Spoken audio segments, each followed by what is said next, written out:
오늘 이 이야기를 시작하기 전에 저는 여러분께 한 가지를 먼저 말씀드리고 싶습니다. 저는 65살이 되던 해봄 생애 처음으로 혼자 기차를 타고 낯선 도시로 떠났습니다. 아내를 먼저 보내고 3년이 지난 뒤였고 자식들은 이미 각자의 삶을 살고 있었습니다. 그 기차 안에서 저는 창밖을 바라보며 문득 이런 생각을 했습니다. 나는 지금 어디로 가고 있는 걸까? 목적지는 경주였지만 제가 진짜로 향하고 있던 곳은 제 자신이었는지도 모릅니다. 경주역에 내렸을 때 사람들이 제법 많았습니다. 봄철이라 여행객들이 쏟아져 나왔고 저는 그 인파 속에서 방향을 잃고 잠시 멍하니 서 있었습니다. 그때 누군가 제 팔꿈치 옆으로 지나가다가 작은 캐리어를 제 발에 부딪히고 말았습니다. 돌아보니 60 초반쯤 되어 보이는 여성이었습니다. 단정하게 묶은 머리에 연한 베이지색 재킷을 입은 분이었는데 당황한 듯 연신 괜찮으시냐고 물어보셨습니다. 저는 괜찮다고 웃으며 말했고 그것이 전부였습니다. 적어도 그 순간까지는 그랬습니다. 그런데 신기한 일이 벌어졌습니다. 숙소로 가기 위해 택시를 잡으려는데 그 여성분도 같은 방향으로 가는 택시를 기다리고 있었습니다.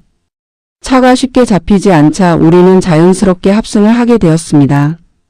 차 안에서 그분은 서울에서 혼자 내려왔다고 하셨고 저도 같은 처지라고 했습니다.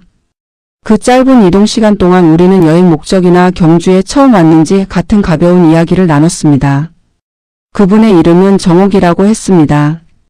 저는 그 이름을 차 안에서 한 번 듣고 내리면서 잊어버렸습니다. 그날 저녁 저는 첨성대 근처 작은 한정식집에 혼자 앉아 밥을 먹고 있었습니다. 혼자 밥을 먹는 일이 익숙해졌다고 생각했는데 그날따라 유독 빈 맞은편 자리가 눈에 들어왔습니다. 그때 식당 문이 열리더니 정옥 씨가 들어오셨습니다. 서로 눈이 마주쳤고 우리는 동시에 웃었습니다. 저는 자리가 많이 비어 있음에도 용기를 내어 같이 드시겠냐고 물었고 그분은 잠깐 망설이다가 앉으셨습니다. 그 망설임이 저는 지금도 기억납니다. 그 망설임 안에는 수십 년을 살아온 사람이 가진 신중함과 그럼에도 불구하고 낯선 것을 향해 열어두는 용기가 함께 담겨 있었습니다. 우리는 2시간 넘게 밥을 먹으며 이야기를 나눴습니다. 처음에는 경주의 유적지 이야기를 했고 그 다음엔 각자가 좋아하는 음식 이야기를 했습니다. 그러다 어느 순간부터 이야기는 삶으로 흘러 들어갔습니다. 정옥 씨는 남편과 사별한 지 5년이 되었다고 했습니다. 딸이 둘 있는데 모두 결혼해서 따로 산다고 했습니다. 혼자 사는 것이 처음엔 너무 무서웠는데 이제는 그 무서움도 익숙해졌다고 했습니다. 그 말이 제 가슴 어딘가를 건드렸습니다. 저도 그랬으니까요. 무서움이 익숙해지는 것, 그것이 노년의 또 다른 적응 방식이라는 것을. 그날 밤 숙소로 돌아오는 길에 저는 오랜만에 가슴이 두근거렸습니다. 두근거림이라는 감각이 저에게 남아있다는 사실이 놀라웠습니다. 젊을 때는 그것이 당연한 일이었지만 60이 넘어서 느끼는 두근거림은 차원이 달랐습니다. 그것은 설레임이기도 했고 낯선 감정에 대한 당혹감이기도 했으며 동시에 내가 아직 살아있다는 증거 같은 것이었습니다. 다음날 우리는 약속도 없이 불국사 앞에서 마주쳤습니다. 그 우연이 너무 자연스러워서 어색하지 않았습니다. 우리는 나란히 걸으며 돌계단을 올랐고 경내를 함께 둘러봤습니다. 정옥 씨는 걸으면서 어린 시절 부모님 손을 잡고 이 절에 왔던 기억이 있다고 하셨습니다. 그 시절 아버지의 손이 얼마나 크고 따뜻했는지를 이야기할 때 그분의 눈이 잠시 촉촉해졌습니다. 저는 아무 말도 하지 않았습니다. 그냥 옆에서 함께 걸었습니다. 그것만으로 충분했습니다. 시니어의 인간관계, 특히 남녀 사이의 새로운 만남에서 가장 중요한 것은 바로 이 지점입니다. 말보다 존재가 더 큰 위로가 될 때가 있습니다. 젊을 때는 뭔가를 말해야 한다는 강박이 있었습니다. 침묵이 어색하면 안 된다고 생각했고 재미있어야 하고 잘 보여야 한다는 긴장감이 항상 있었습니다. 그런데 나이가 들면서 알게 됩니다. 말이 없어도 편안한 사람이 진짜 인연이라는 것을. 함께 있는 것만으로 무언가가 채워지는 느낌을 주는 사람이 얼마나 드문지를. 경주에서의 이틀이 지나고 우리는 돌아가는 기차를 같은 시간대에 예약했다는 것을 알게 되었습니다. 또 한 번의 우연이었습니다. 기차 안에서 우리는 창밖의 풍경을 바라보며 많은 이야기를 나눴습니다. 그 중에 정옥 씨가 한 말이 지금도 마음속에 남아 있습니다. 이 나이에 새로운 사람을 만나는 게 두렵기도 하지만 그 두려움이 없었다면 이번 여행도 없었을 거라고. 두려워도 가는 것, 그것이 용기라고. 서울역에서 우리는 연락처를 교환했습니다. 망설임도 있었고 설레임도 있었습니다. 그 순간 저는 청년 시절 좋아하는 사람에게 처음 전화번호를 물어보던 때가 떠올랐습니다. 나이는 달라졌지만 그 마음의 결은 놀라울 만큼 같았습니다. 인간은 몇 살이 되어도 새로운 인연 앞에서는 여전히 그 마음으로 돌아간다는 것을 저는 65의 봄날 경주에서 배웠습니다. 그 뒤로 한 달이 지났습니다. 정옥 씨와 저는 일주일에 한두 번씩 전화를 했습니다. 처음에는 짧은 안부 전화였습니다. 잘 지내고 계시냐고, 밥은 드셨냐고, 요즘 날씨가 이상하다고. 그런 아무것도 아닌 말들을 주고받는 시간이 조금씩 길어졌습니다. 어느 날은 1시간이 넘도록 전화를 끊지 못했습니다. 끊으려고 하면 한 가지 이야기가 더 생각나고 그 이야기가 끝나면 또 다른 이야기가 이어졌습니다. 저는 그 시간이 끝나는 게 아쉬웠고 그 아쉬움이 낯설었습니다. 주변에는 아무에게도 말하지 않았습니다. 아들한테도, 같이 등산 다니는 친구들한테도. 말을 꺼냈을 때 돌아올 반응이 무엇인지 알고 있었기 때문입니다. 나이가 몇인데 이 나이에 무슨 그런 시선이 두려웠다기보다 아직 제 마음속에서 정리되지 않은 것을 남에게 설명할 자신이 없었습니다. 이것이 우정인지 외로움을 달래는 것인지 아니면 진짜 감정인지 저 자신도 몰랐으니까요. 그런데 시니어의 새로운 감정이 어렵고 복잡한 이유가 바로 여기에 있습니다. 젊을 때는 감정이 생기면 그냥 따라가면 됐습니다. 사회적 시선이나 현실적인 조건보다 감정 자체가 훨씬 강했으니까요. 그런데 나이가 들면 감정과 함께 현실이 따라옵니다. 자식들의 시선, 주변의 이야기, 오래된 습관과 생활 방식, 건강 문제, 재산 문제. 순수하게 마음만 보면 되는 시절이 아니라는 것을 몸으로 알고 있습니다. 그래서 시니어의 감정은 종종 스스로 눌러버리거나 없는 척 지나쳐 버리게 됩니다. 저도 한동안 그랬습니다. 정옥 씨와의 전화가 기다려지는 마음을 의식적으로 축소시키려 했습니다.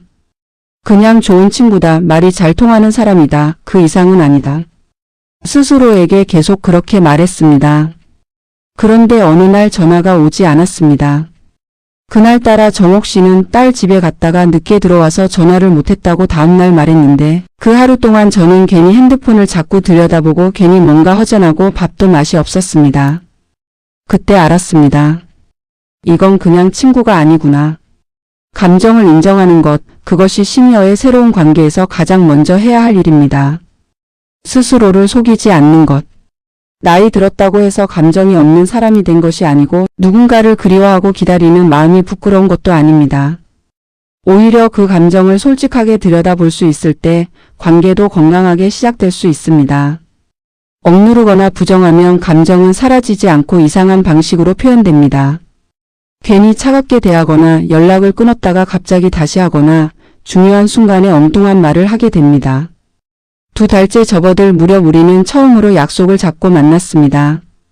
서울 종로 쪽의 작은 전통찻집이었습니다. 마주 앉아서 보니 경주에서 봤을 때보다 더 자연스러운 느낌이었습니다. 그때는 우연이었지만 이번엔 서로 만나기로 한 것이었습니다. 그 차이가 묘하게 분위기를 달랐습니다. 정옥 씨는 약간 긴장한 기색이 있었고 저도 아침부터 뭘 입을지 2번 바꿨습니다. 나중에 그 이야기를 했더니 정옥 씨가 소리내어 웃었습니다.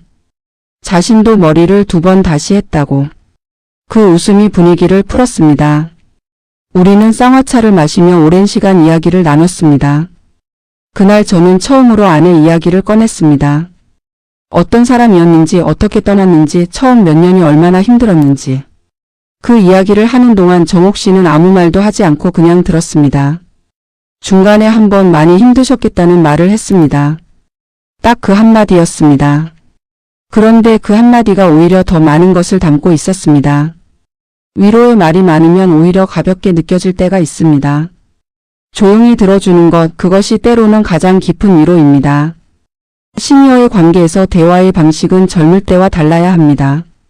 젊을 때는 자신을 잘 보이려는 대화를 했습니다. 더 재미있는 이야기, 더 성공한 이야기, 더 능력 있어 보이는 이야기. 그런데 나이가 들면 그런 포장이 오히려 거리를 만든다는 것을 알게 됩니다. 있는 그대로를 보여주는 것, 힘든 것은 힘들다고 외로운 것은 외롭다고 그 솔직함이 오히려 신뢰를 만듭니다. 오래 살아온 사람들은 가식을 금방 알아봅니다. 꾸미지 않은 말 한마디가 1000마디 포장된 말보다 깊이 닿습니다. 찻집을 나와 우리는 청계천 쪽을 천천히 걸었습니다. 특별히 어디를 가자고 정한 것이 아니었는데 그냥 걸었습니다. 봄이 조금 더 깊어진 날이었고 벚꽃은 이미 졌지만 연두빛 잎들이 물가를 따라 늘어서 있었습니다. 정옥 씨가 이 나이에 이런 날이 올 줄 몰랐다고 했습니다. 새로운 사람을 만나서 이렇게 걷게 될 줄 몰랐다고.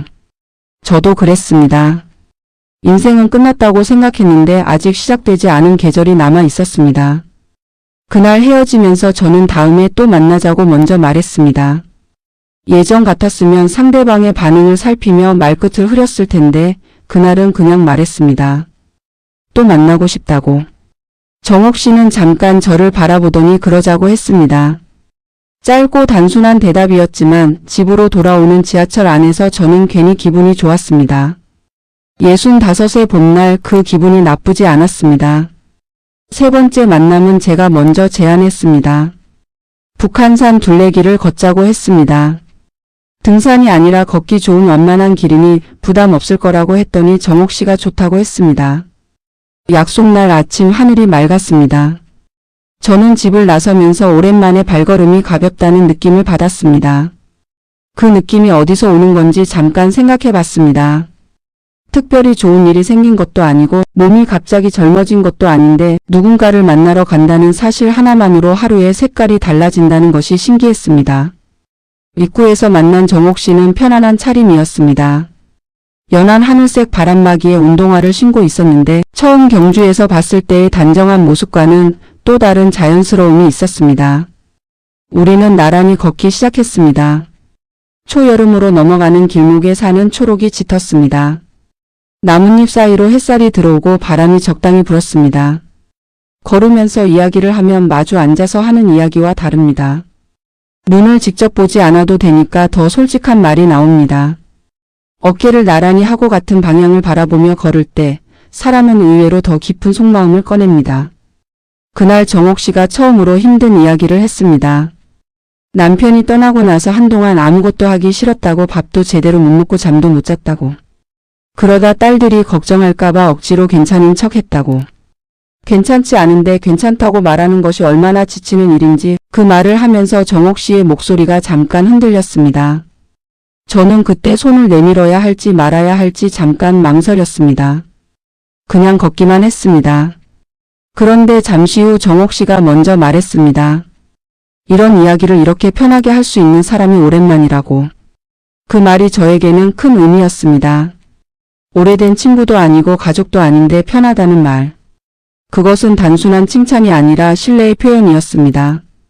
시니어의 관계에서 신뢰는 젊을 때보다 훨씬 천천히 쌓이지만 한 번 쌓이면 훨씬 단단합니다. 오래 살아온 사람은 사람을 볼 줄 압니다. 말이 행동과 다른 사람, 속과 겉이 다른 사람을 금방 알아챕니다. 그래서 오히려 시니어의 관계에서 진심은 더 강력한 힘을 가집니다. 기술이나 포장 없이 그냥 진심만으로 다가갈 때 그것이 가장 깊이 닿습니다. 걷다가 나무 그늘 아래 벤치에 앉아 쉬었습니다. 정옥 씨가 가져온 보온병에서 따뜻한 녹차를 따라줬습니다. 저는 그 작은 행동 하나에서 뭔가를 느꼈습니다. 챙긴다는 것, 상대를 생각해서 무언가를 준비한다는 것. 그것이 감정의 또 다른 표현이라는 것을. 말로 하지 않아도 행동으로 드러나는 마음이 있습니다. 시니어의 관계에서는 특히 그런 작은 행동들이 중요합니다. 거창한 고백이나 선언보다 상대가 좋아하는 것을 기억하고 준비하는 것, 날씨가 추워졌을 때 따뜻한 것을 챙겨오는 것, 그런 사소한 배려가 마음을 전합니다. 그날 우리는 돌아오는 길에 작은 순두부찌개 집에 들어갔습니다. 오래된 동네 식당이었는데 찌개가 구수하고 깊었습니다. 밥을 먹으면서 저는 정옥 씨에게 물었습니다. 앞으로 어떻게 살고 싶으냐고. 뜬금없는 질문이었는지도 모르지만 그냥 궁금했습니다. 정옥 씨는 잠깐 숟가락을 내려놓고 생각하더니 억지로 뭔가를 하는 삶보다 하루하루 좋아하는 것들로 채운 삶을 살고 싶다고 했습니다. 좋아하는 사람과 맛있는 밥 먹고 좋은 공기 마시면서 걷고 그런 것들로 채운 나날이면 충분할 것 같다고. 그 말을 들으면서 저는 고개를 끄덕였습니다. 저도 정확히 그런 삶을 원하고 있었으니까요. 시니어의 남녀 관계에서 가장 조심해야 할 것이 있습니다. 서두르는 것입니다. 나이가 들면 오히려 시간이 많지 않다는 생각에 관계를 빨리 정해 내리려 하거나 빨리 결론을 내리려는 조급함이 생깁니다. 그런데 그 조급함이 관계를 망칩니다. 상대는 아직 마음의 준비가 덜 됐는데 한쪽이 너무 빨리 앞서가면 그 속도의 차이가 불편함이 되고 결국 거리를 만듭니다. 천천히 가는 것이 늦는 것이 아닙니다. 천천히 가야 오래 갑니다. 특히 각자의 삶이 오래되고 단단하게 굳어있는 시니어의 경우 새로운 사람이 그 삶 안으로 들어오는 데는 시간이 필요합니다. 그 시간을 기다려주는 것이 진짜 배려입니다. 저는 그날 이후로 관계를 어떻게 규정하려는 마음을 내려놓았습니다. 연인인지 친구인지 앞으로 어떻게 될 것인지 같은 생각들을 잠시 비워두기로 했습니다. 그냥 지금 이 만남이 좋고 이 사람과 함께하는 시간이 좋다는 것. 그것을 있는 그대로 받아들이기로 했습니다. 나이 들어서 배운 지혜 중 하나가 바로 그겁니다. 모든 것에 이름을 붙이지 않아도 된다는 것. 관계가 반드시 어떤 형태여야 한다는 틀을 내려놓을 때 오히려 그 관계는 더 자유롭고 풍요로워집니다. 여름이 시작될 무렵 우리는 한 달에 두세 번 만나는 것이 자연스러운 리듬이 되었습니다. 특별한 곳을 가는 것보다 동네 시장을 같이 돌거나 공원에서 걷거나 좋아하는 식당에 가는 것이 더 편했습니다. 거창하지 않아도 됐습니다. 소박한 시간들이 쌓여가면서 저는 어느 날 문득 깨달았습니다. 행복이라는 것이 멀리 있는 게 아니었다는 것을. 지금 이 순간 이 사람과 나누는 이 평범한 시간이 행복이었다는 것을. 예순이 넘어서야 겨우 알게 된 것이지만 그것을 알게 된 것만으로도 충분했습니다. 여름이 깊어지던 어느 날 오후 정옥 씨에게서 전화가 왔습니다. 목소리가 평소와 달랐습니다. 밝지도 어둡지도 않은 뭔가를 조심스럽게 꺼내려는 그런 목소리였습니다.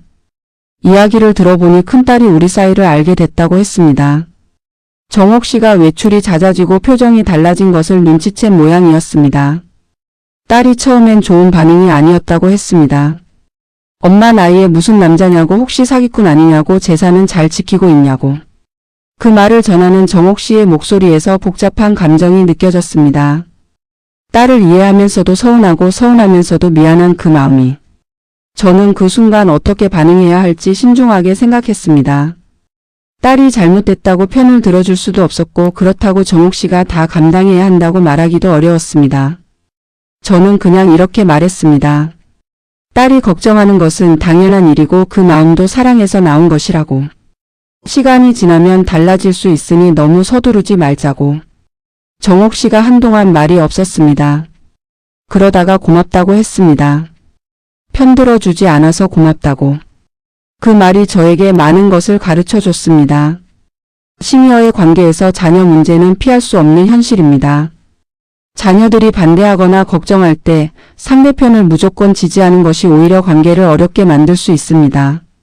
자녀는 부모의 삶에서 가장 중요한 존재이고 그 관계를 흔들면서까지 새로운 만남을 이어가는 것은 결국 양쪽 모두에게 상처가 됩니다.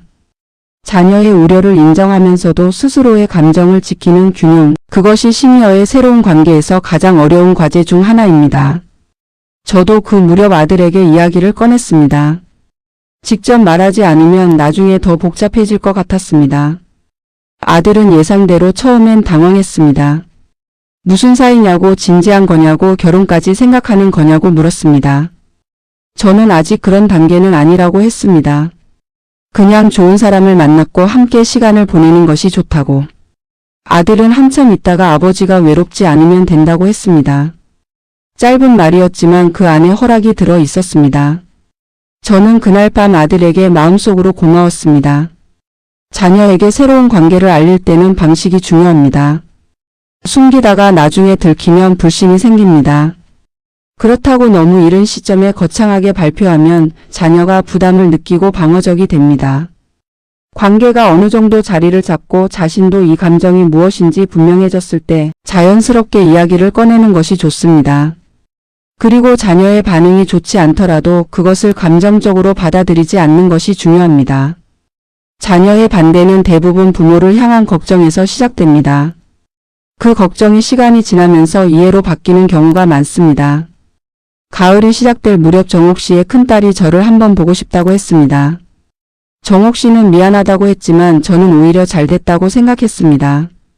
피하는 것보다 마주하는 것이 낫습니다. 우리는 셋이서 점심을 먹었습니다. 딸은 처음에 날카로운 눈빛이었습니다. 저를 품평하는 것 같기도 하고 경계하는 것 같기도 했습니다.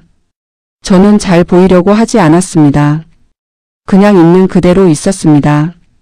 어떤 일을 했는지, 지금 어떻게 사는지 딸이 묻는 것들에 솔직하게 대답했습니다. 과장하지도 않고 축소하지도 않았습니다.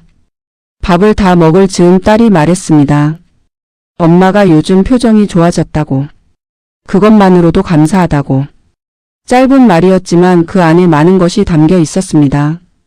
완전한 수용은 아니었지만 벽이 조금 낮아진 것을 느꼈습니다. 그것으로 충분했습니다. 모든 사람에게 단번에 인정받으려 하지 않는 것, 조금씩 신뢰를 쌓아가는 것, 그것이 현명한 방식입니다. 그 무렵 저는 한 가지 중요한 것을 배웠습니다. 시니어의 새로운 관계에서 가장 든든한 기반은 각자가 독립적인 삶을 가지고 있는 것입니다. 상대에게 기대거나 의존하는 관계는 처음엔 따뜻하게 느껴지지만 시간이 지나면 무겁고 불편해집니다. 정옥 씨는 혼자서도 잘 살고 있는 사람이었습니다. 취미도 있고 친구도 있고 자신만의 루틴이 있었습니다. 저도 마찬가지였습니다. 우리는 서로의 삶에 플러스가 되는 존재였지 없으면 안 되는 존재가 아니었습니다. 그 거리감이 오히려 관계를 건강하게 유지시켜줬습니다. 함께 있는 시간이 즐거운 것과 떨어져 있어도 불안하지 않은 것, 이 두 가지가 동시에 성립할 때 그 관계는 비로소 안정적입니다. 집착이나 불안에서 비롯된 만남은 처음엔 강렬하지만 쉽게 흔들립니다. 자신의 삶이 충분히 채워진 상태에서 상대를 만날 때 그 만남은 여유롭고 단단합니다. 시니어가 새로운 관계를 시작하기 전에 먼저 해야 할 일이 있다면 바로 자기 자신의 삶을 먼저 정돈하는 것입니다. 취미를 가지고 건강을 챙기고 사회적 관계를 유지하고 혼자서도 하루를 의미 있게 보낼 수 있는 삶. 그 위에 새로운 인연이 얹어질 때 관계는 꽃이 됩니다. 가을 하늘이 높고 맑던 날 우리는 남산을 천천히 걸었습니다. 단풍이 물들기 시작한 길을 걸으면서 정옥 씨가 말했습니다. 이 나이에 이런 계절을 이렇게 느끼게 될 줄 몰랐다고. 저도 그 말에 고개를 끄덕였습니다. 같은 계절이어도 누구와 함께 보느냐에 따라 그 색깔이 완전히 달라집니다. 혼자 보는 단풍과 누군가와 함께 보는 단풍은 같은 나무에서 같은 햇빛을 받는데도 전혀 다른 풍경이 됩니다. 사람이 사람에게 줄 수 있는 것이 바로 그것입니다. 세상을 다르게 보이게 하는 힘. 그 힘이 나이와 상관없이 여전히 우리 안에 살아있다는 것을 그 가을날 저는 다시 한번 확인했습니다. 겨울이 문턱에 들어서던 어느 저녁 저는 혼자 거실에 앉아 창밖을 바라보고 있었습니다. 가로등 불빛 아래 낙엽이 바람에 쓸리고 있었고 집 안은 조용했습니다. 그 고요함이 예전에는 무겁게 느껴졌는데 그날은 달랐습니다. 조용함이 쓸쓸함이 아니라 그냥 조용함으로 느껴졌습니다. 그 차이가 어디서 왔는지 생각해 봤습니다. 세상이 바뀐 것도 아니고 집이 바뀐 것도 아닌데 제가 조금 바뀐 것이었습니다. 정옥 씨를 만나고 나서 저는 여러 가지가 달라졌습니다. 아침에 일어나는 것이 예전보다 가벼워졌습니다. 밥을 먹을 때 뭔가를 먹고 싶다는 마음이 생겼습니다. 산책을 할 때 걸음이 조금 더 빨라졌습니다. 이것들이 사소해 보이지만 혼자 살아온 사람에게는 하나하나가 다 의미 있는 변화였습니다. 누군가를 생각하면서 하루가 시작된다는 것, 오늘 있었던 일을 나눌 사람이 있다는 것, 그것이 삶의 리듬을 만들어줬습니다. 그런데 그 무렵 저는 한 가지 중요한 질문과 마주했습니다. 이 관계를 어디까지 가져갈 것인가 하는 문제였습니다. 주변에서는 이런저런 말들이 들려왔습니다. 잘 됐으면 결혼까지 가야 하지 않냐는 사람도 있었고 이 나이에 괜히 복잡하게 엮이지 말라는 사람도 있었습니다. 결혼이냐 아니냐를 기준으로 관계의 가치를 판단하려는 시선들이 불편했습니다. 저는 그 질문 자체를 다르게 보고 싶었습니다. 시니어의 관계에서 결혼이 반드시 완성의 형태일 필요는 없습니다. 각자의 삶을 유지하면서 서로에게 좋은 사람으로 존재하는 것, 그것도 충분히 아름다운 관계의 형태입니다. 오히려 너무 이른 결합은 각자가 오랜 세월 동안 쌓아온 생활 방식과 습관을 충돌시키고 아름다운 감정을 현실의 마찰 속에 묻어버릴 수 있습니다. 중요한 것은 형식이 아니라 그 관계가 서로를 얼마나 행복하게 하느냐입니다. 함께 있을 때 편안하고 떨어져 있을 때 그리우며 상대가 잘 되기를 진심으로 바라는 마음. 그것이 있다면 그 관계는 어떤 이름이 붙든 충분히 값집니다. 정옥 씨와 저는 그 이야기를 직접 나눴습니다. 어느 날 저녁 전화 통화 중에 자연스럽게 흘러들어간 주제였습니다. 서로 어떻게 생각하느냐고, 앞으로를 어떻게 보고 싶으냐고. 정옥 씨는 천천히 말했습니다. 지금 이 관계가 좋다고, 지금 이 상태로 서로에게 좋은 사람이고 싶다고. 억지로 무언가를 만들려 하기보다 지금 이 순간을 소중히 여기고 싶다고 했습니다. 저도 같은 마음이었습니다. 우리는 그날 긴 이야기 끝에 아무것도 결론 내리지 않기로 했습니다. 결론 없이도 관계는 계속될 수 있으니까요. 시니어의 현명한 인간관계에서 제가 배운 가장 큰 것은 비교하지 않는 것입니다. 젊은 시절의 관계와 비교하지 않는 것, 드라마나 소설 속 사랑과 비교하지 않는 것, 남들의 관계와 비교하지 않는 것. 비교는 항상 현재를 초라하게 만듭니다. 지금 내가 느끼는 이 감정, 지금 이 사람과 나누는 이 시간을 그 자체로 온전히 바라볼 때 비로소 그 진짜 가치가 보입니다. 겨울이 깊어지던 날 정옥 씨와 저는 서울 북쪽의 작은 온천 마을로 하룻밤 여행을 다녀왔습니다. 처음으로 하룻밤을 같이 보내는 여행이었는데 각자 방을 잡았습니다. 누가 먼저 그렇게 하자고 한 것도 아닌데 자연스럽게 그렇게 됐습니다. 서로의 속도와 경계를 존중하는 방식이 이미 우리 사이에 자리 잡혀 있었습니다. 저녁을 먹고 온천에 들어갔다가 나와서 로비에 있는 작은 탁자에 마주 앉아 따뜻한 유자차를 마셨습니다. 특별한 이야기를 나눈 것도 아니었습니다. 그냥 앉아서 차를 마시며 가끔 말하고 가끔 침묵했습니다. 그 시간이 참 좋았습니다. 좋은 관계는 침묵이 불편하지 않습니다. 뭔가를 계속 채워야 하는 관계는 아직 어색함이 남아있거나 서로에 대한 불안이 있는 것입니다. 아무 말 없이 그냥 함께 있어도 편안한 것, 그것이 진짜 편안함입니다. 나이 들어서 만나는 사람과 그런 침묵을 나눌 수 있다면 그 관계는 이미 깊은 곳까지 온 것입니다. 다음 날 아침 우리는 근처 시장에 들렀습니다. 군고구마를 사 먹으면서 걷는데 정옥 씨가 갑자기 웃음을 터뜨렸습니다.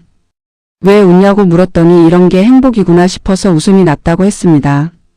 군고구마 하나를 들고 시장 골목을 걷는 것이 행복이라는 것을 이 나이가 되어서야 제대로 알게 됐다고. 저는 그 말을 듣고 한참 동안 마음속에 담아뒀습니다. 돌이켜보면 저는 평생 행복을 미뤄왔던 것 같습니다. 아이들이 다 크면 행복할 거라고, 은퇴하면 여유롭게 살 거라고, 뭔가 큰 것이 해결되면 그때 제대로 살 거라고. 그런데 그 큰 것들이 해결됐을 때 정작 행복은 거기 없었습니다. 행복은 지금 이 순간에 있었습니다. 좋아하는 사람과 시장 골목을 걸으며 군고구마를 먹는 이 순간에. 서울로 돌아오는 차 안에서 저는 창밖을 바라보며 지난 1년을 생각했습니다. 경주역에서의 우연한 만남부터 시작해서 지금까지 참 많은 것이 바뀌었습니다.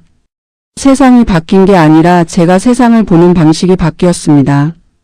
나이가 든다는 것이 줄어드는 것만이 아니라는 것을, 새롭게 열리는 것들도 있다는 것을 알았습니다. 닫혀있던 마음이 열리고 굳어있던 감정이 다시 살아나고 혼자라고 생각했던 삶에 누군가의 온기가 스며드는 것. 그것이 예순이 넘어서도 가능한 일이었습니다. 마지막으로 이 이야기를 듣고 계신 분들께 드리고 싶은 말이 있습니다. 새로운 인연이 두렵다면 그 두려움이 맞습니다. 두려운 게 정상입니다. 오래 살아온 사람일수록 새로운 것 앞에서 조심스러운 것은 당연합니다. 그런데 그 두려움이 삶의 문을 완전히 닫는 이유가 되어서는 안 됩니다. 문을 조금만 열어두십시오.